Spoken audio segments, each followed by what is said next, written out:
एक पेशेंट है गाज़ियाबाद से, उन्होंने सवाल किया है, गाज़ियाबाद से मुज़फ़्फ़र साहब हैं, उन्होंने सवाल किया है कि इंसुलिन जब से उन्होंने लगाना शुरू की है तो उनका जो वेट है वो बढ़ता ही चला जा रहा है, और इसके साथ साथ उन्होंने ये भी पूछा है कि ऐसी कौन सी अद्वियात हैं जो कि वेट बढ़ने का बायस नहीं बनती, बीइंग अ डायबिटिक। आप बताइए कि मोटापा असल में है क्या, और ये जो बता रही हैं इनका क्या मसला है। अच्छा, ये बहुत इंपॉर्टेंट उनका क्वेश्चन है कि जब उन्होंने इंसुलिन लगाना शुरू की है तो उसके साथ उनका वेट गेन होना शुरू हो गया और वेट अब बढ़ता जा रहा है और इंसुलिन की डोज भी बढ़ती जा रही है जी। तो ये एक कॉमन सिनेरियो होता है डायबिटिक पेशेंट्स के साथ। इसमें प्रॉब्लम्स आ सकती हैं। एक तो ये हो सकता है कि ऐसा पेशेंट हमने उस इंसुलिन के सिलेक्ट कर लिया गया हो जो पहले से ओवरवेट हो और जिसका BMI 35 से ज़्यादा हो, तो ऐसे पेशेंट जब इंसुलिन लगाना शुरू करते हैं तो चूँकि उनकी ज़िंदगी में वाक कम होती है, उनकी ज़िंदगी में डाइट प्लानिंग बहुत अच्छी नहीं होती और उनकी ज़िंदगियों में स्ट्रेस भी बहुत होती है। ठीक है। ये तीनों अवामिल मिल के मोटापे का बायस बन रहे होते हैं और ये लोग अक्सर बैठे रहते हैं और खाते पीते रहते हैं। एज ए रिज़ल्ट जब इंसुलिन का इस्तेमाल करते हैं तो इंसुलिन एक एनाबॉलिक हार्मोन है। इंसुलिन की अफादियत अपनी जगह पे है, बट उसके इफ़ेक्ट्स जो हैं वो इस तरह के हैं कि वो एनाबॉलिज्म को बेहतर करती है। एनाबॉलिज्म का मतलब होता है कि बॉडी को बिल्ड करना। तो जब इंसुलिन लगाना शुरू करते हैं तो उनका वेट और गेन होना शुरू हो जाता है। एज ए रिज़ल्ट जब वो खाना पीना भी ज़्यादा खाते हैं, लोगों के ज़हन में ये कॉन्सेप्ट होता है कि जब हम इंसुलिन लेना शुरू कर रहे हैं तो हुन डॉक्टर साहब फिर परहेज़ किस गल दा, जब टीके नहीं करने हैं तो फिर खाना तो मर्जी से ही है ना। तो आपको पता जब ये बात आती है कि भाई खाना फिर अब मर्जी का है, जब इंसुलिन लगाई है तो उसके रिजल्ट में वेट गेन होना शुरू हो जाता है जी। मैं एग्जैक्टली इंसुलिन को ब्लेम नहीं करना चाह रहा यहाँ पे वेट के वाले से, इसमें हमारी अपनी हैबिट्स का भी अमल दखल है। बहुत सारे लोग जब इंसुलिन इस्तेमाल करते हैं तो सेंसिबली वो साथ ही अपनी डाइट प्लानिंग ऐसी करते हैं कि उनका वेट गेन ना हो। लेकिन कुछ लोग इंसुलिन लगाते ही अपना राइट्स समझते हैं कि अब हमने खाना पीना अपनी मर्जी का खाना पीना, एज ए रिजल्ट वो वेट गेन का शिकार होते हैं। और अगर से वो पहले से ओबीज हो तो फिर वो वेट और जल्दी तेजी से उनके बढ़ेगा।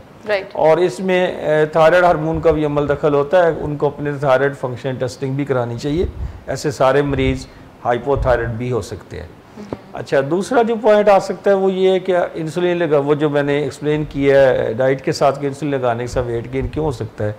एक तो ये सिलेक्शन हो सकती है और दूसरा ये कि अगर ओवरवेट वो थे तो फिर उनको क्या सिलेक्ट करना चाहिए था, या ओबीज थे तो उनको क्या लेना चाहिए था जो उनके लिए बेनिफिशियल होता।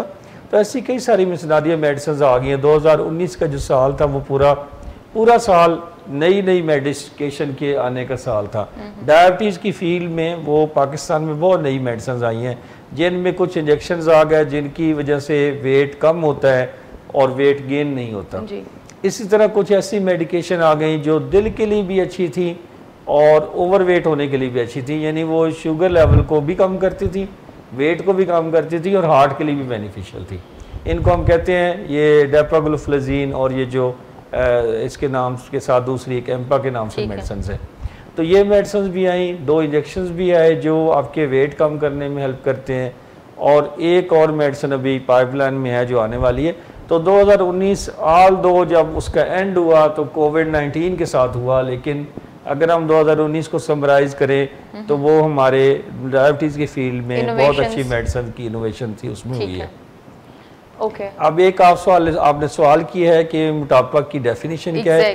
और आपने सॉरी मैं इंटरप्ट कर रही हूँ, आपने एक वर्ड यूज किया BMI, उसको भी हमारे बिल्कुल सही।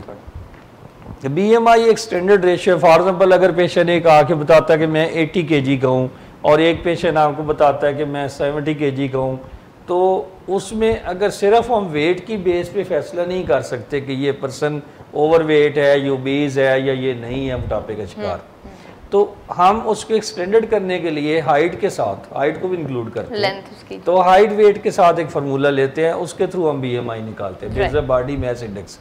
और BMI की जो नंबरिंग होती है उसके हिसाब से हम पेशेंट को लेबल करते हैं। आप देखेंगे बहुत सारे जो पेशेंट्स हमारे आते हैं कि जी मम्मी को मोटापे की दवाई लिख दें या मोटापे का इलाज लिख दें, असल में वो क्वालिफाई नहीं करते मोटापे की डेफिनेशन में।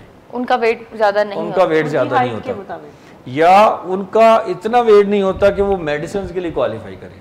ओके। तो पहले वो वेट अपना बढ़ाए, यानी कि मोटापे को खत्म करने की मेडिसिन। अच्छा, ऐसा भी हो सकता है ना कि अगर कोई ऐसा पेशेंट हो तो फिर पहले अपना क्वालिफाई वेट बढ़ा के फिर क्वालिफाई करे, ऐसा नहीं है एक्चुअली। वो उनको फिर हम उस हिसाब से काउंसलिंग दे देते हैं। अच्छा, तो आप ये BMI की ज़रा स्लाइड दिखाएंगे तो मैं एक्सप्लेन कर देता हूँ कि जो लोग 18.5 से कम होते हैं वो अंडर वेट है, और जो 24.9 तक है वो नॉर्मल रेंज में है। अच्छा, ये जो फिगर है ये मतलब हमारे दुनिया में इस्तेमाल होती है, लेकिन जब आप बात करते हैं ना पाकिस्तान की और एशियंस की तो ये फिगर 23 पे आ गई है। ओके। उन्होंने एशियंस को 23 से नीचे नॉर्मल कर दिया। जब 23 से ऊपर हो जाते हैं और 30 तक आ जाते हैं तो उनको हम कहते हैं ओवरवेट है। तो इस कैटेगरी में हम मेडिकेशन इस्तेमाल नहीं करते। जो 30 से ऊपर होता है वो कैटेगरी 1 क्लास 1 ओबीज होता है, 35 से ऊपर वो क्लास 2 में आ जाता है, और जो क्लास 3 में है जिसका BMI 40 पे है, आप समझ लें कि वो मॉर्बिड ओबीज है, उसमें फिर सर्जरी काम आएगी तो आएगी। 1 मिनट स्लाइड को रहने दें। अच्छा, इसमें अब आप देखिए ये जो 30 to 35 वाली कैटेगरी है, इस पर हम मेडिकेशन भी इस्तेमाल कर सकते हैं। मोर देन 35 में हम ज़्यादातर सर्जरी की तरफ लोगों की काउंसलिंग करते हैं। और इससे पहले जो ये प्री ओबीज हैं, जो अभी मोटापे की तरफ माइल हो रहे हैं, जैसे हमारे प्री डायबिटिक होते हैं, जैसे हम प्री हाइपरटेंसिव होते हैं, ये सारे ऐसे लोग हैं जो लाइफस्टाइल और चेंजेस के ज़रिए अपने आप को महफूज रख सकते हैं। अगर हम मोटापे को भी एक बड़ी बीमारी के तौर पे लें तो हम उससे बच सकते हैं। ठीक है।